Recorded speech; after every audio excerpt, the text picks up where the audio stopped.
Robert Mueller is knocking on Paul Manafort's door. Well, actually, he's picking the lock. That detail and others came out in two new reports on the Russia investigation and the former Trump campaign chair. First, the New York Times shed new light on the July raid of Manafort's Virginia home, where federal agents actually, again, picked the lock to get in. Prosecutors followed up by telling Manafort they plan to indict him. And CNN reports today that Manafort was wiretapped by U.S. investigators under secret court orders before and after the election. Manafort isn't the only Trump associate feeling the heat. The president's personal attorney, Michael Cohen, was on the Hill today, where he was supposed to be interviewed by Senate Intel Committee staffers. But an hour after he got there, he told reporters the interview was postponed. The committee has chosen to postpone today's meeting, and we will come back for a voluntary interview whenever we can to meet with them. Was it your request to postpone, or was it on the committee? You were the committee. What were you doing here today if you weren't meeting? It was a request by the Senate Intel to postpone, and I'll be back, and I look forward to giving all the information that they're looking for. Here with me now is NBC intelligence and national security reporter Ken Dilanian and Joyce Vance, former U.S. attorney for Alabama's Northern District under President Obama. She resigned the night before Trump's inauguration. Ken, let us start with you. Why did this meeting get postponed? Well, Katie, a source familiar with the situation told me that lawmakers from both parties were really annoyed that Michael Cohen, Donald Trump's personal lawyer for more than a decade, released a statement to reporters right at the start of the hearing in which he made a sort of a blanket denial around collusion allegations. They thought they had reached an agreement with him that neither side would talk to the media. They were annoyed when Jared Kushner about a month ago did the same thing before his Senate testimony. They didn't want that to happen again because senators feel constrained about talking to the media about these behind closed doors sessions. So they canceled the meeting, and now they are contemplating a subpoena to Mr. Cohen unless they can agree to another voluntary appearance. Now, in that statement, though, he explicitly denies colluding with Russia in any way around hacking or fake news in the election, and he says that he was in close proximity to Donald Trump during the campaign, and he saw no evidence that Donald Trump colluded with the Russians. He also specifically talked about his efforts to build a Trump Tower in Moscow, which occurred during the primaries. He said that had nothing to do with the election or Russian collusion. He said, "I was just doing my job," and the deal obviously didn't come to fruition, Katie. And Joyce, what does this mean for Cohen going forward?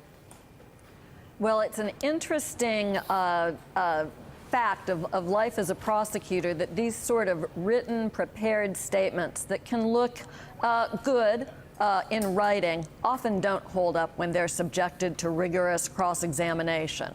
And Cohen's statement is in many ways very general, the type of denials that it issues, but it also doesn't cover the core of information that Senate investigators, Senate staff would have liked to have had the opportunity to question him about, that being his efforts to build relationships between the Trump camp and Russia. So it looks like Cohen will now receive a subpoena, an invitation to appear publicly, and one suspects that that will be an appearance that will be riddled with invocation of the Fifth Amendment as Cohen tries to essentially dance and avoid having to, under oath in a public forum, make false statements that could be used against him down the road. At the very least, one that will get a lot of attention, both on Capitol Hill and across the country, who'd want to see him testify. Ken, talking about Paul Manafort, these new details about the raid, this idea that he is being told that he will be indicted. There's also this CNN reporting that he was wiretapped. Let's start with the indictment. What do you know?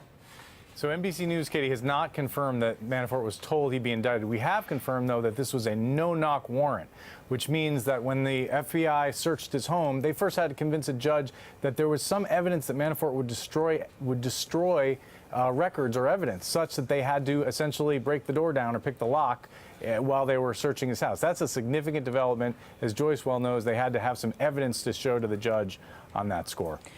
And Ken, according to CNN, some of the intelligence collected includes communications that sparked concerns among investigators that Manafort had encouraged the Russians to help with the campaign, talking about this FISA warrant. How significant could that be if this report turns out to be true? It could be hugely significant, Katie, but we just don't know. I mean, the report also says that the evidence may have been inconclusive, and certainly there's been no charges, and Manafort has denied engaging in collusion with Russia. But this much we know: there were a lot of unexplained contacts between various Trump officials and Russia, and that's the whole point of the Mueller investigation, is to try to determine what this adds up to. Was it an overt conspiracy of collusion? Did Donald Trump play any role in that? That's what the investigation is designed to determine. There's an argument out there, Ken, that this means that Trump Tower was in fact wiretapped, that the president was right. Well, the thing about this is, though, these would likely have been roving wiretaps directed at a person, not a building. So it would be Manafort's cell phone, his communications, his emails. But it is true that whoever he talked to may have been captured if, in fact, this did take place, including potentially Donald Trump, Katie. Joyce, it certainly seems to a lot of experts in your field that this looks like Bob Mueller is trying to flip Paul Manafort, putting this sort of pressure on him. What's your take? I think it's likely that Manafort was someone they wanted to flip from early on in the investigation. He could be a narrator. He knows a lot about foreign financial activity. And in that activity, one could find out whether or not there was either an act of conspiracy or whether there were profits or other methods of conducting that conspiracy that were concealed. So I think that that's likely.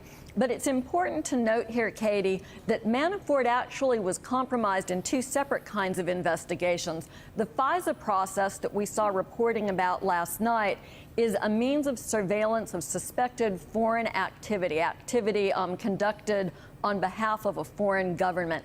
And that's not the type of surveillance that you typically hear prosecutors talk about when they're discussing wiretaps.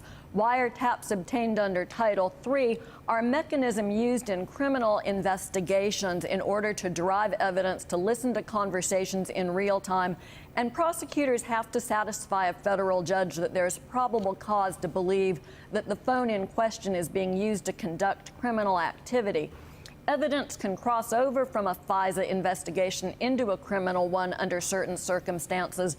But I think it's interesting to note here that there was both information about Manafort's engagement in activities on behalf of a foreign entity, as well as potential criminal conduct. And Mueller will be interested in hearing about both of those. Joyce Vance, former U.S. attorney and professor at the University of Alabama Law School. Joyce, thank you. Ken Dilanian as well. Thank you guys both. Thank you, Katie. Hurricane Maria, meanwhile.